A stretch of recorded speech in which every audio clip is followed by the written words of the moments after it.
자, 이제 퇴근길 이슈를 한번 좀 오늘 주요 축구 뉴스 정리해 보려고 하는데요.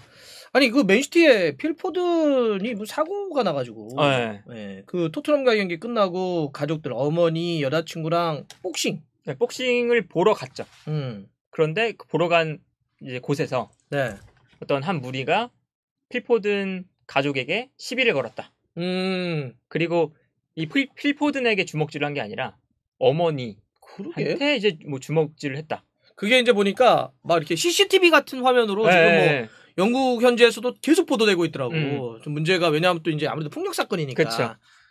아니 왜 그런지 모르겠는데. 그리고 이게 그러니까 맨시티 입장에서는 아마 누구 팬인지는 모르겠는데 시티가 지고 난 다음에여가지고 약간 더 그런 감정 때문에 뭐가 있는 건 아니냐라는 뭐 추정들은 있는데 그렇죠. 그렇다고 하더라도 이유가 뭐든지 간에 그거 뭐 그렇게까지 이거 좀 그렇잖아.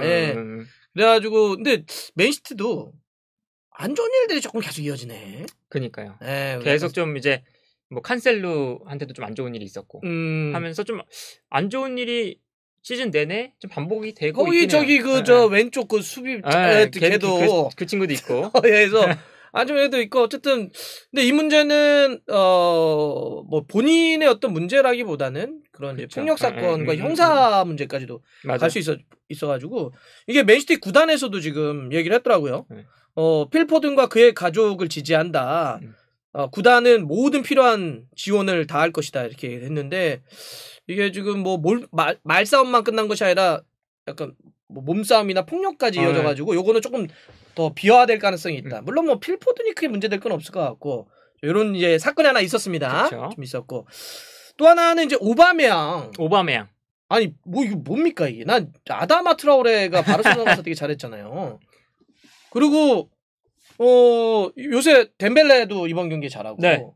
아니 이러면 바르셀로나가 진짜 이거 올라가는 거냐. 일단 오바메양 어떻게 헤트트릭을 했죠? 물론 한 골은 약간 맞고 들어갔다라고 본 것 같은데. 첫 번째 골은 그 오바메양의 좀 트레이드 마크 같은 수비 라인 뒷공간으로 잘 침투해 들어가서 그 알바가 엄청나게 좋은 패스를 한번 보내줬거든요. 그걸 이제 잘 맞춰서 득점을 만들었고 두 번째도 이제 페널티 에어리어 주변에 있다가 공간 잘 찾아 들어가면서 두 번째 골 만들었고 세 번째 골이 사실은 페드리가 아주 좋은 슈팅을 날렸는데 이게 살짝 등에 거의 스쳤어요.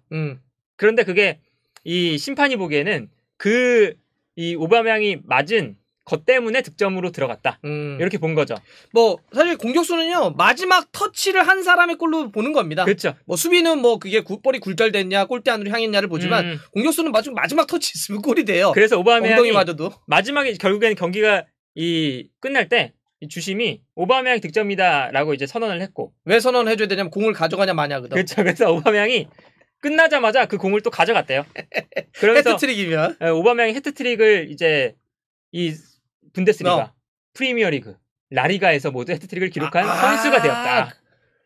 그렇게 스쳐가지고 야 근데 이게 아니 왜 그런 거예요? 왜 그러면 아다마 트라우레도 오바메양도 가서 막 예를 들면 아다마도 막 다 합쳐가지고 어시스트 막 한두 개 했던 친구가 그쵸. 가자마자 막 연속으로 하고 오바메양도 문제가 있네 없네 하는데 가서만 뭐 또 헤트트릭 하고 우스만 덴벨레도 내 보내네 뭐 불화가 있네 왜 또 그러냐 재계약을 하네 말했는데 또 올라가고 이러면 자 왜 세 선수가 다 갑자기 잘해지는 거와 건지와 함께 바르셀로나가 이러면 진짜 긴 터널에서 벗어나는 거냐.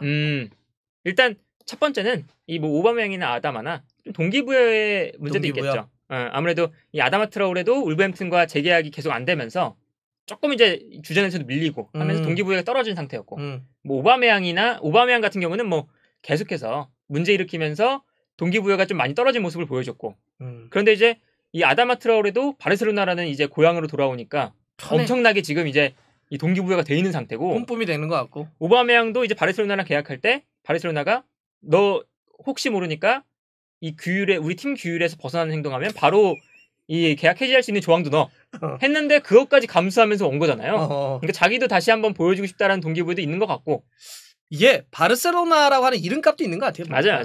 그런 게 있는 것 같고 또 차비가 그만큼 잘 선수들을 예를 들면 뭐 아다마 같은 경우도 이 오른쪽에서 쓰는 걸 맞아요. 그리고 이제 차비 감독이 일단 두 선수를 잘 씁니다. 그러니까 아다마 같은 경우는 확실히 아다마가 드리블을 할 수 있는 공간을 만들어주기 위해서 그렇죠. 왼쪽으로 좀 쏠려 있다가 오른쪽으로 한 번에 방향 전환해주는 패스를 만들어주고 있고 오바메양의 문제는 사실 아스날에서 오바메양이 좀 빌드업에 관여를 못하니까 U자 빌드업이 된다. 중앙을 못 거쳐가고 어려울 때 라고 했었는데 사실 바르셀로나에서는 오바메양이 빌드업에 관여할 필요가 그렇게 없거든요. 그러네. 중앙에 뭐 가비, 부스케츠, 페드리, 뭐 더용 이렇게 볼 잘 찾는 선수들이 워낙 많아서 뛰기만 하면 되네. 굳이 오바메양이 빌드업에 가담하기보다는 오히려 오바메양이 전방으로 띄워주면서 수비를 조금 끌어주고 오히려 이 볼 잘 찾는 선수들이 볼을 잘 다룰 수 있게 공간을 만들어주는 역할을 해야 되는데 차비 감독이 사실은 오바메양이나 아다마나 맞네. 최고 수준에 지금 있는 선수는 아니잖아요. 그렇지. 바르셀로나가 예전 같았으면 영입을 안 했을 선수들이지만 그것도 확실한 장점을 가진 선수들을 가지고 그래도 바르셀로나가 위기를 헤쳐가 나가는데 큰 역할을 하고 있다. 오케이. 네. 덴벨레도 이제 슬슬 더 올라오르면은 이거 어떻게 뭐 어느 정도까지 벗어날 수 있을 것 같아요, 바르셀로나가? 저는 일단 챔피언스리그는 진출할 것 같다.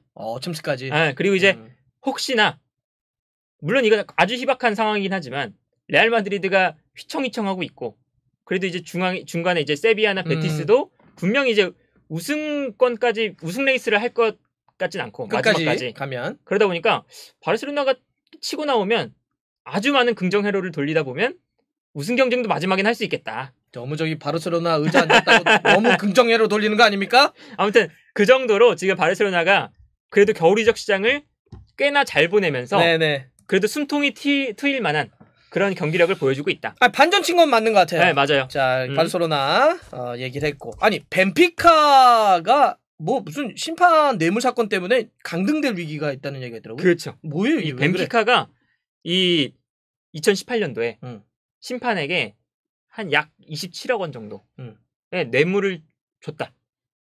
라는 이야기가 있어서 네, 벤피카는 당연히 부인했고 그런데 이제 포르투갈 당국은 조사에 착수를 했습니다. 그런데 이제 이 뇌물을 이제 주는 이제 과정에서 벤피카가 또 그런 걸 이제 숨기기 위해서 중개 업체한테 맡겨서 돈을 세탁해서 이렇게 줬다. 잘 전달해줬다. 썰이 계속 있는 거죠. 네, 그래서 그런 이제 제보가 또 있고 막 하다 보니까 이 포르투갈 이 당국에서는 당연히 이제 조사에 들어갔고 그리고 벤피카는 당연히 부인을 하고 있는 상태인데 이게 이제 구체적으로 조사를 했을 때 사실이다 라고 하면 2부 리그로 강등될 수도 있다. 우리가 유럽 축구 역사에서 보면 그런 사례들이 있죠. 그렇죠. 어떤 팀이라는 건 얘기를 하지 않겠습니다. 뭐 많은 분들이 아실 테니까. 사실 벤피카가 선수를 빅클럽이나 빅팀에 파는 거상 역할을 많이 했던 팀인데 이게 만약에 어떻게 발전하냐에 따라서 굉장히 충격이 좀 있을 수도 있겠네요. 그런데 이제 이 과거에 이 포르투갈 리그에는 이런 사례가 또 한 번 있었죠. 비교적 최근에 포르투가 2003년 2004년 시즌에 그 시즌에 이제 뇌물을 줬다라고 했었고 그때도 조사를 했었고 그때는 실제로 범죄가 인정이 돼서 심지어 포르투가 벌금까지 냈습니다. 그런데 결과적으로는 나중에 챔피언스리그 그 박탈된 것도 다시 그냥 항소를 했더니 복권시켜주고 그리고 강등도 그냥 안 당하게 해주고 하면서 그렇게 그냥 넘어갔거든요. 유아무야. 그런데 이번에 벤피카는 어떻게 넘어갈지 그러니까 이제 또 이제 좀 주목이 되는 거죠. 포르투갈 리그의 또 공정성에 대한 문제 나오겠지. 이제 그런 이제 이슈가 또 있습니다. 네. 제가 이렇게 볼펜 떨어뜨렸던 것처럼 벤피카가 떡상할지, 떡락할지. 그리고 이제 벤피카가 만약에 이제 2부 리그로 떨어지는 상황이 된다면 선수들이 꽤나 좋기 때문에 노릴 선수들이 꽤 있죠. 그래서 이제 이상한 풍선 효과가 있네요. 그래서 기사들이 나오는 게 벤피카가 혹시 2부로 떨어지면 이제 많은 팀들이 달려들 거다. 엑소더스가 일어나니까. 마치 이제 그 스포르팅이 한때 재정난 때문에 선수들이 막 나갈 때 달려들었던 것처럼 그런 이제 상황도 일어날 수 있다. 이런 것도 있겠네요. 자, 좋습니다. 그리고 이제 이강인 선수가 조금 이제 많은 분들이 걱정하시는 분들이 있어요. 네, 최근에 선발 1월 초에 바르셀로나 경기 때가 선발이고 라리가는 그 이후에 선발이 없어요. 맞아요. 지난 새벽 경기도 뭐 45분 후반전 시작하면서 들어가서 그래도 다른 경기들에서 조금 더 뛰긴 했지만 좀 예를 들면 그 PK 내주는 장면에서도 볼 끌고 가다가 좀 끊기는 얘기 있고 약간 턴오버의 느낌도 좀 있고 객관적으로 보면 이 무리키 영입된 이후에 주전에서 밀린 거죠. 그렇죠. 무리키라고 근데 무리키 왜 이렇게 거의 생태계 파괴를 하고 있습니다. 라리가에 없던 유형이야. 어제 헤더 하는 거 봐. 점프 안 하고 그냥 머리로 집어. 심지어 골대가 먼 거리였는데 그러니까. 그냥 제자리에서 헤더를 했는데도 들어갔어요. 뭐 이상한 친구였어요. 네, 라리가 생태계를 완전 파괴하고 있는데 장신을 놓다 보니까 붙여놓고 하는 경기들. 여기서는 아무래도 이제 이강인 선수가 이거에 안 맞는 것도 있지만 저는 이강인 선수가 약간 좀 개인적인 어떤 경쟁력이나 폼도 지금보다 좀 더 올려야 된다. 그쵸. 예, 걱정스러워요. 솔직히 조금. 이강인을 거쳐가는 플레이가 잘 됐으면 사실은 무리키를 영입할 이유도 없었죠. 그것도 그래요. 뭐 이강인, 쿠보, 다니 로드리게스 막 다 사용해 보다가 이게 안 되니까 결국에는 단순한 축구로 가자 해서 무리키를 영입한 건데 이 무리키를 영입했을 때 이제 이강인 선수가 보여줘야 될 건 무리키 옆에 있는 앙헬 로드리게스처럼 떨어지는 세컨볼을 잘 잡아줄 수 있느냐 요건데 이강인 선수가 사실 세컨볼을 상황에서 이제 막 경쟁을 해주고 경합을 해서 이겨서 이제 볼을 차지하는 이런 플레이는 아직 좀 약하죠. 약하죠. 맞아요. 그래서 그런 플레이도 이강인 선수가 보여줄 수 있어야 지금 전술에서는 살아남을 수 있다. 라고 보는데 사실 이 루이스 가르시아 감독이 계속 이강인 선수 칭찬하고 또 어제 경기에서 팀이 좀 지고 있으니까 바로 이강인 선수 교체 투입해서 사용하는 걸 보면 이강인 선수를 분명 팀의 핵심 선수 중 한 명으로 생각은 하고 있거든요. 그러다 보니까 이강인 선수가 얼마나 이 팀 내에서 자신의 경쟁력을 보여줄 수 있느냐에 따라서 달려있다. 주전 경쟁이. 지금 좀 어려운 건 맞는 것 같아요. 그리고 팀도 맞아요. 지금 16위이기 때문에 약간 좀 강등해서 간당간당할 수 있거든요. 팀도 그렇고 좀 끌어올려야 되는 상황인데 그쵸. 저는 주말이 그래도 굉장히 중요할 것 같습니다. 주말이? 발렌시아랑 경기. 발렌시아. 이강인 선수에게는 정말 남다른 팀일 수밖에 없기 때문에 마요르카와 발렌시아 경기거든요. 이 경기를 통해서 바요르카도 이강인도 반전 칠 수 있는지. 맞아요. 그랬으면 좋겠어요. 응원하면서 좀 보려고 하는데 뭐 잘하겠죠. 잘했으면 좋겠죠. 그래도 이제 더군다나 월드컵이 앞두고 있으니까. 그러게요. 이강인 선수가 여기서 좀 잘해야 사실은 우리 대표팀도 조금 더 이제 여유가 있는 상황이잖아요. 그러다 보니까 이 3차 최종 예선 다 끝나면 실험을 좀 해볼 선수들을 데리고 와서 실험을 해볼 텐데 이때 벤투 감독이 눈에 들려면 지금 잘해야 된다. 나는 어제 경기 보면서 또 한 번 느꼈는데 정말 수비 잘하는 감독이나 코치가 이강인 선수에게 수비하는 포지셔닝이나 몸싸움이나 이런 거를 물론 뭐 수비를 막 해야 되는 포지션은 아니지만 그렇죠. 그래도 수비도 잘해야 돼야 더 올라가는데 수비가 조금 그 수비는 부족하죠. 좀 더 올렸으면 좋겠더라고요. 믿고 한번 가보죠. 네, 이렇게 경기할게요.